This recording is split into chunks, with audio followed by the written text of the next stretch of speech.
Les couilles sur la table, épisode hors série.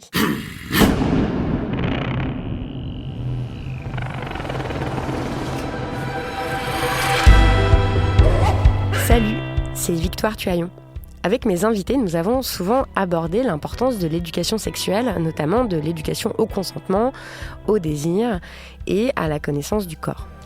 Je vous propose donc un petit épisode hors série des couilles sur la table où nous allons discuter d'éducation sexuelle, de censure et d'Instagram. Cet épisode a été réalisé avec mon camarade Thomas Rozek pour notre podcast d'actualité quotidien Programme B. Alors perso, j'écoute Programme B tous les matins, comme ça je suis sûre de connaître un sujet d'actualité chaque jour à fond. Pour moi, ça a carrément remplacé l'écoute des matinales radio. Bref, dans cet épisode de Programme B, on s'intéresse à l'impossible éducation sexuelle entre cours inexistants à l'école et censure des réseaux sociaux. Bonne écoute.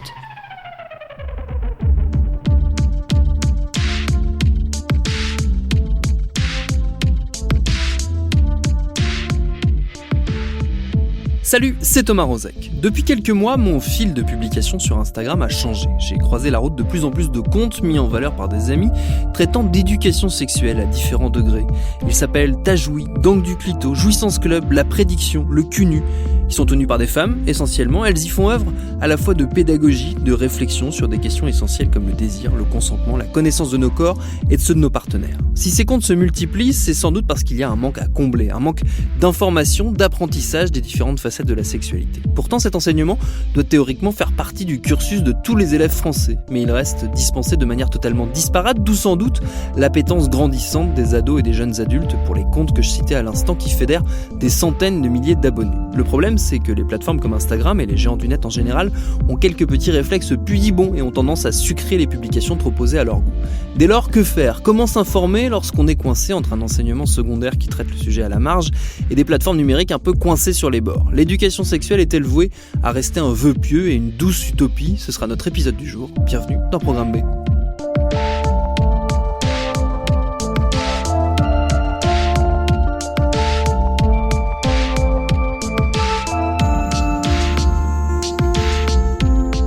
Cet épisode, je ne le pilote pas seul car j'ai une nouvelle fois la chance d'être accompagné par ma camarade Victoire Tuaillon. Salut Victoire. Salut Thomas. Ensemble, nous avons reçu la visite de la créatrice d'un des comptes Instagram que je citais en intro, l'illustratrice June qui tient le compte Jouissance Club.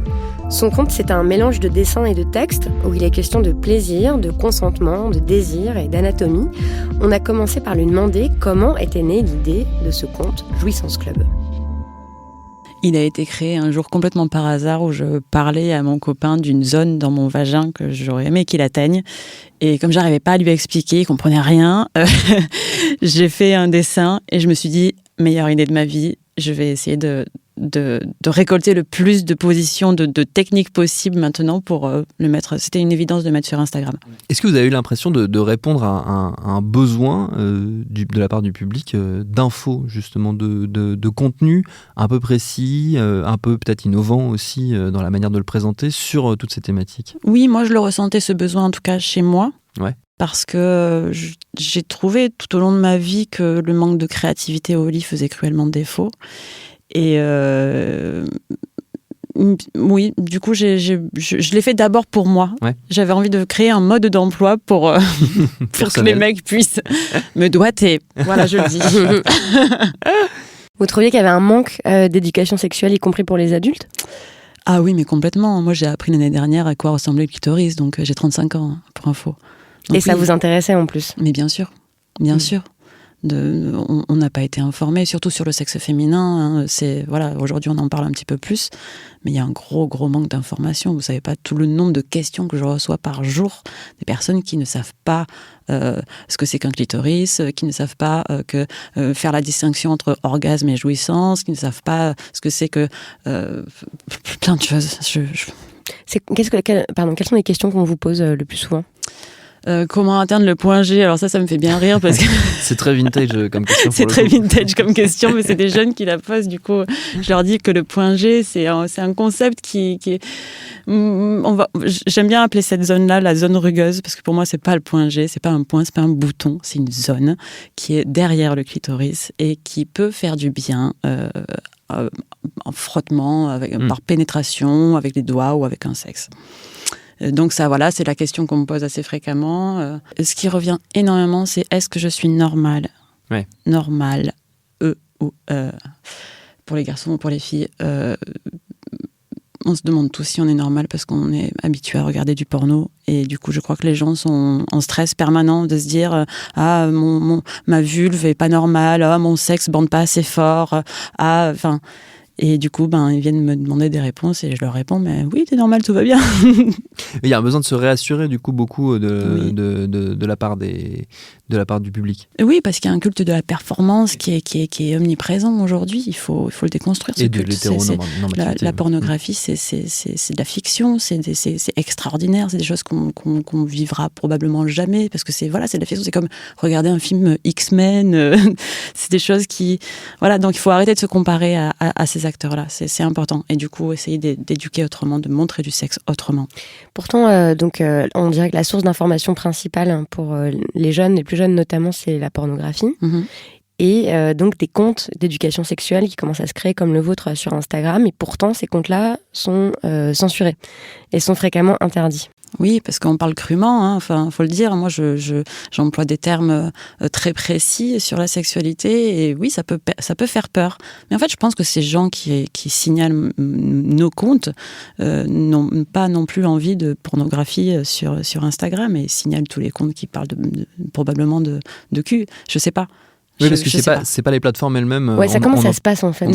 On en parlait hors antenne. Ce sont pas les plateformes elles-mêmes qui sucrent de but en blanc. Ça répond à un signalement de plusieurs usagers. D'un grand nombre d'usagers qui signalent un compte et qui se fait automatiquement supprimer sans vérification de la part d'Instagram. En fait, eux, ils vérifient après, une fois qu'il y a... une fois que le propriétaire du compte fait recours. Et du coup, pour le réactiver, il faut, on va dire, arguer du fait, prouver en tout cas que vous n'avez pas justement outrepassé ces règles. Oui, exactement, il faut faire appel. Malheureusement, moi, j'ai déjà fait appel parce que je me suis fait supprimer mon compte plusieurs fois. Les premières fois, il n'est jamais revenu parce que j'avais pas une communauté assez grande, je pense. Et puis je parlais de sexualité, donc je me suis dit oui, peut-être que je suis pas dans les règles. C'est vrai que peut-être que je vais un peu loin. Là, il y a toute une communauté qui s'est regroupée, qui ont créé le hashtag Sexuality is not dirty, qui a fait beaucoup de remue-ménage du coup, et qui, je pense, j'aime le penser que c'est grâce à ça que mon compte est revenu. Il y a pas mal de comptes, justement, Victoire le disait, qui se sont lancés sur Instagram, un peu sur ces territoires-là, sur l'éducation sexuelle de manière très très très très large. Vous échangez entre vous, ça vous arrive de communiquer entre vous ? On a plusieurs fenêtres de conversation, on s'appelle les chaudières entre nous. Et oui, on échange beaucoup, oui. Et notamment sur ces questions de difficulté parfois de s'exprimer sur ces plateformes qui peuvent être un peu puritaines par certains aspects. En ce moment, c'est le topic. Oui, c'est notre topic préféré. On en parle beaucoup. En fait, tous les jours, on s'envoie toutes les publications qui sont supprimées. Parce qu'en ce moment, il y a énormément de publications qui sont supprimées, des posts de regard coupable, de la prédiction, plusieurs comptes. Et on se pose plein de questions et on essaie d'y répondre et on essaie d'appeler, d'écrire à Instagram pour avoir des réponses, savoir ce qu'il faut faire. Et est-ce que ça fonctionne ? Est-ce que vous en avez des réponses ? Pas trop. Pas trop. On va un peu plus fouiller, mais je pense qu'on en aura, oui. Il faudra. Est-ce qu'à terme, il va falloir potentiellement migrer vers une autre plateforme ou amener ce discours-là ailleurs ? Mais où ? C'est toute la question. C'est la vraie question. Non, je sais pas. Il y a aucune autre plateforme qui a cette portée-là, je crois. Et qui surtout a cette facilité de communiquer à la fois en texte et en image. Absolument. C'est ça. Donc là, pour l'instant, on ne sait pas trop. Mais on n'a pas envie de renoncer à Instagram. Attention, nous, on a envie surtout de faire changer un petit peu la vision de la sexualité sur les réseaux. C'est pas sale, la sexualité. Au contraire, c'est naturel. Tout le monde le fait, même les oiseaux. Enfin, tout le monde. Même tes parents, tu vois. Donc, il faut en parler. C'est important. Ça n'est jamais arrivé.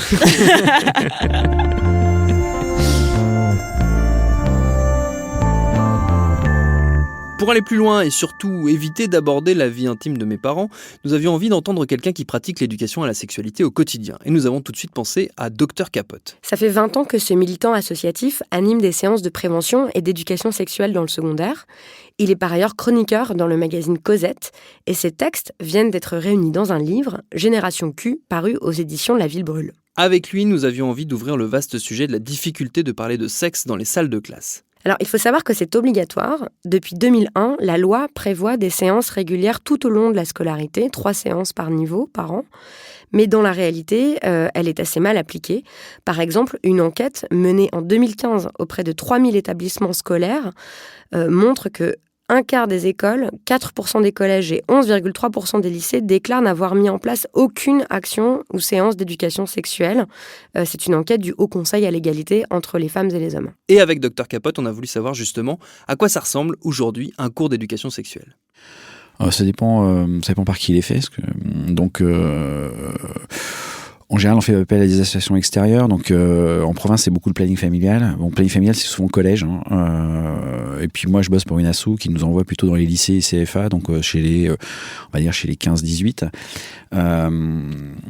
Alors, le cours d'éducation sexuelle, il a beaucoup bougé, en fait. Parce que moi, je pense que, quand j'ai démarré, du moins, on était dans quelque chose de très, très hygiéniste.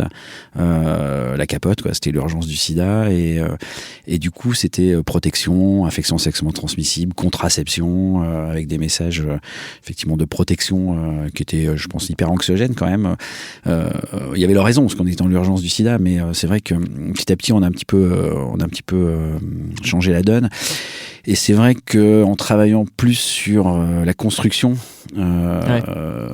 du jeune et entre autres la découverte de son corps et puis surtout la découverte des normes de société et des stéréotypes de genre fait que on travaille aujourd'hui beaucoup plus là-dessus et sur les vulnérabilités que ça engendre. Donc on travaille plus sur finalement sur tout ce qui fait tout ce qui entoure la sexualité que véritablement l'acte sexuel en fait. Et concrètement ça ressemble à quoi ? C'est-à-dire il y a quoi comme outil, comme manière d'aborder la sexualité face à des ados ? Alors écoute, les outils, on bricole un peu tous un peu dans notre coin. Ouais. Il n'y a pas de méthode unifiée, c'est un peu chacun sa sauce. Il n'y a pas de manuel scolaire en fait d'éducation sexuelle. Ouais, non, il n'y en a pas. D'ailleurs, ils ne sont pas tous d'accord. La preuve, c'est qu'avec l'histoire du clitoris, la vraie taille du clitoris, je crois qu'il y a un seul manuel sur 10 qui l'a correctement représenté. Le clitoris en 3D, justement, de Del Fillo, ça a été une révolution pour nous parce que c'est par exemple un outil qu'on utilise en disant voilà, le clitoris c'est comme ça et ça permet d'embrayer souvent derrière sur effectivement la connaissance du corps et entre autres le sexe féminin qui est toujours les filles ont toujours une espèce de mood dégoût dès qu'on parle du sexe féminin, ce qui n'est pas du tout le cas des mecs quand on parle de leur sexe quoi. Donc déjà on a cette différence là. Moi je travaille beaucoup sur déjà dans un premier temps que ce soit très inclusif, donc je me sers de la licorne du genre qui a ses limites aussi mais qui permet d'entrée de jeu effectivement d'associer une identité de genre, l'expression du genre, mais aussi de parler de l'orientation sexuelle, ce qui fait que tout de suite on inclut tout le monde. C'est quoi la licorne sexuelle ? La licorne de genre ? Ouais, la licorne du genre, c'est un petit dessin autour de t'as une licorne en fait, puis en fait c'est divisé, il y a plusieurs choses, on aborde plusieurs choses, l'identité de genre et forcément on peut aborder du coup la non-binarité qui émerge quand même pas mal auprès des jeunes et puis l'expression du genre, c'est intéressant à travailler parce que moi je leur dis souvent, je vous regarde et je vais dire toi t'es une fille, toi t'es un mec, mais en fonction de quoi, quels critères et du coup est-ce qu'on peut se tromper ? Bah oui, je peux très bien avoir les cheveux très longs, ressembler à une fille, mais en fait je le suis pas une fille parce que j'ai un sexe génital de garçon ou etc. Donc on travaille beaucoup là-dessus sur l'apparence et en même temps puis l'expression du genre, ça permet aussi de travailler sur les territoires en fait. Si une fille va sur le territoire des masculins, comment on la regarde ? On va souvent parler d'elle comme d'un bonhomme, garçon manqué, ça reste encore assez présent. Et puis si un mec va sur le territoire du féminin, là effectivement forcément on va attaquer tout de suite son orientation sexuelle. Vous, ça fait 20 ans que vous intervenez dans les établissements scolaires ? Ouais, un petit peu moins, enfin pas loin. Qu'est-ce qui a changé chez les jeunes que vous rencontrez ? Est-ce que vous avez remarqué une évolution soit dans leur questionnement, dans leur représentation, des choses qui sont plus faciles aujourd'hui qu'avant ou au contraire plus difficiles ? Il y a des cycles. Il y a des cycles. Je pense que moi j'ai vu quand même arriver l'apport du numérique. L'air de rien, je fais un peu le vieux, mais c'est vrai que la révolution numérique, je pense qu'on l'a pas vu, on l'a pas vu véritablement arriver et l'impact qu'elle a pu avoir sur les relations, sur la relation à l'autre, ne serait-ce que l'exhibition sur les réseaux sociaux.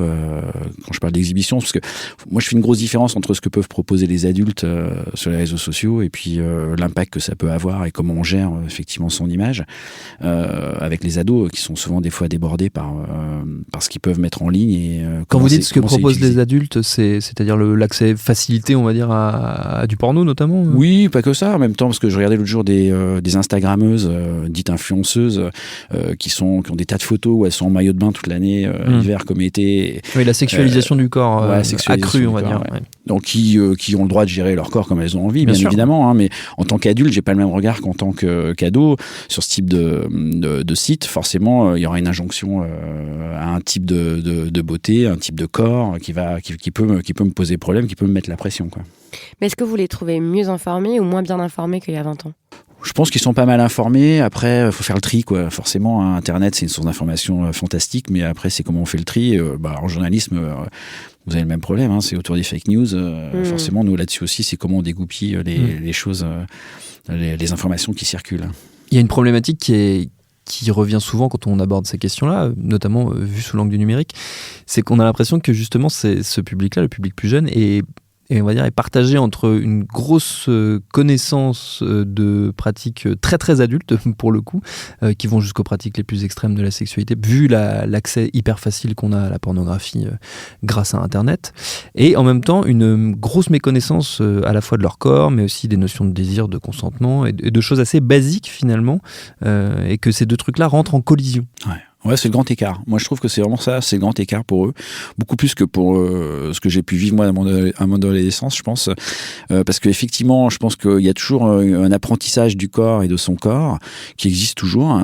Et puis, en même temps, eux sont confrontés à énormément d'images du corps qui est mis en scène, dans les réseaux sociaux, mais aussi, bien sûr, dans le porno, qui est quand même très accessible. Puis au-delà du porno, ça peut aller jusqu'à, à un moment donné, la star des jeunes, c'était le youtubeur, ça a démarré sur Snap et puis youtubeur en même temps, c'était Amine Morito, le fameux, qui frappait les filles avec qui il était, la Kerr à Morito, donc la pute de Morito, et il la frappait avec tout un tas de choses, et ils connaissaient tous. Alors, quand j'en parlais avec des potes, quoi, mes enfants ils connaissent pas ça, en fait les gamins tu les regardais, ils rigolaient parce qu'ils connaissaient. Donc il y a un apport d'image qui est énorme, et en même temps ils sont toujours des ados dans l'apprentissage de leur corps, ça n'a pas beaucoup changé, et du coup je pense que pour eux c'est vraiment le grand écart, et ça peut être assez violent effectivement quand tu vas sur les sites porno, que tu vois la segmentation en fait, avec dans les menus, c'est impressionnant en fait, du coup t'as une espèce de sexualité à la carte, quoi, qui est assez qui peut être assez déstabilisante, quoi. Mais donc à la fois ils sont confrontés à plein d'images, mais c'est vrai que vous, ce que vous rapportez dans vos chroniques, c'est qu'il y a quand même une méconnaissance de données anatomiques de base. Par exemple, vous expliquez qu'à chaque fois que vous parlez d'hymen, qu'est-ce que c'est l'hymen d'une femme, il y a une mythologie, vous avez vraiment des réponses qui paraissent stupéfiantes, quoi. C'est une poche de sang au fond de l'utérus, c'est des trucs qui sont anatomiquement pas possibles. Donc je me dis, comment est-ce qu'ils peuvent passer autant de temps sur Internet et que tout est aussi disponible, enfin toutes les informations sont disponibles sur Internet, et sembler aussi peu informés. Je pense que l'anatomie, je pense qu'elle est abordée en quatrième, je crois, ou cinquième. Enfin bon, je parle dans l'éducation sexuelle, dans les cours, je sais pas, mais ouais, je crois que c'est le planning qui l'aborde en quatrième. Et puis je pense qu'en quatrième, en fait, ils sont pas du tout dedans, donc ça rentre par une oreille, ça sort par l'autre. Et c'est un peu zappé. Puis quand ils rentrent dans leur sexualité, je pense qu'ils s'intéressent plus aux pratiques finalement qu'à leur corps. Et la découverte du corps, elle va se faire progressivement dans la sexualité. Alors c'est vrai que s'ils ont une relation qui dure un peu, forcément, ça va peut-être plus facile pour aborder le plaisir et se découvrir, prendre le temps de se découvrir. Après, on a des âges où effectivement les amours sont fluctuants et que des fois, on prend pas le temps effectivement de se connaître bien, et qu'il y a une idée d'effectivement de performance, d'orgasme très rapide, et on oublie le corps. Bon, là, cette méconnaissance du corps, c'est pas neuf, hein. Déjà, le sexe féminin, il est hyper tabou depuis très longtemps. Le plaisir féminin est super tabou, on n'en parle pas, quoi. Moi, quand je parle de masturbation féminine, j'ai l'impression de passer pour un pervers pépère dans les classes, quoi. Le vieux qui parle de masturbation féminine, qu'est-ce qu'il nous fait, quoi? Et je regarde les visages, c'est... ils sont horrifiés ou... Il y a de la sidération, un peu, ouais, c'est de quoi il nous parle. Et des fois, j'ai eu des réponses assez étonnantes. Une fille qui disait, mais monsieur, c'est pas possible, on peut pas se masturber, on n'a pas de sexe. Puis elle s'est reprise. Mais dans sa tête, la masturbation, c'était effectivement uniquement le pénis, quoi. Est-ce que c'est compliqué du point de vue on va dire de l'éducation nationale, de l'administration ou des établissements? Est-ce que c'est dur pas d'imposer, parce que c'est prévu dans la loi que cet enseignement existe, mais disons tout simplement d'exister dans l'enseignement? Pour moi, c'est difficile de répondre parce que du coup, quand je vais dans les lycées, c'est prévu. C'est prévu, on est invité. Donc du coup, on se dit bon, très bien, on force pas la porte. Je pense qu'il y a des lycées où on va pas, des établissements où on va pas parce que soit il y a plus d'infirmières, sauf quand même le mettre en. Et moi, je suis en train de lire pas mal de choses là-dessus. On est en train de doucement mais sûrement de vouloir externaliser la santé scolaire dans des centres qui seraient extérieurs au bahut. Je suis en train de creuser un peu le truc parce que c'est pas très clair, mais en tout cas, je pense qu'il y a une idée. Effectivement, d'un côté, on nous dit il faut de la santé sexuelle, de la santé même générale, en éducation à la santé dans les bahuts, et en même temps, on va pousser dehors les infirmières scolaires qui sont quand même porteuses de ces projets-là en général. Et qui sont souvent le premier interlocuteur lorsqu'il y a un questionnement de la part des jeunes en dehors des séances d'éducation. Oui, bien sûr, parce que quand tu fais une information de 2 heures, tout ne sort pas, et derrière, ça travaille, et puis la semaine qui suit, en général, ils ont beaucoup de passages à l'infirmerie, forcément. Donc, il faut vraiment, leur présence, elle est super importante, et elles sont porteuses en général de tout ça. Donc déjà, quand il y a plein d'infirmières, ou qu'elle est en partance, ou si on l'invite doucement à sortir de l'établissement, c'est clair qu'on va pas dans ce sens-là. Après, je pense que quand on comptabilise les heures de prévention, il y a les assos comme nous qui viennent effectivement de l'extérieur, mais il y a aussi des profs qui, alors je sais pas si c'est comptabilisé effectivement, mais il y a quand même des profs qui prennent sur eux, surtout les jeunes profs. On peut avoir très bien une prof de français qui fait bosser sur un texte LGBT américain, par exemple, ça m'est déjà arrivé, j'en ai rencontré une il y a pas très longtemps, et du coup ça déclenche des débats sur le sujet entre les jeunes, et on pourrait dire que ça fait partie finalement de ces séances d'éducation à la sexualité ou à la santé sexuelle pour être plus global, quoi. Mais ce qui ressort de notre discussion là, moi ce qui me frappe, c'est qu'il n'y a pas de démarche unifiée, c'est que chacun fait un peu dans son coin, chacun fait un peu comme il peut quelque part, donc ça dépend du bon vouloir des établissements, des profs, de la motivation des associations, tout ça est très encore disparate. Ouais, et puis en plus moi je bosse en Île-de-France et je pense qu'en Île-de-France on est plutôt bien lotis, mais j'ai énormément du coup avec mon blog et puis le fait d'avoir un peu de visibilité avec mes chroniques dans Cosette, j'ai beaucoup de demandes qui viennent de province où effectivement il manque les associations survivent avec très peu d'argent et ont peu de bénévoles en capacité pour pouvoir aller dans les établissements scolaires, et elles manquent vraiment de financement et puis de personnel, quoi.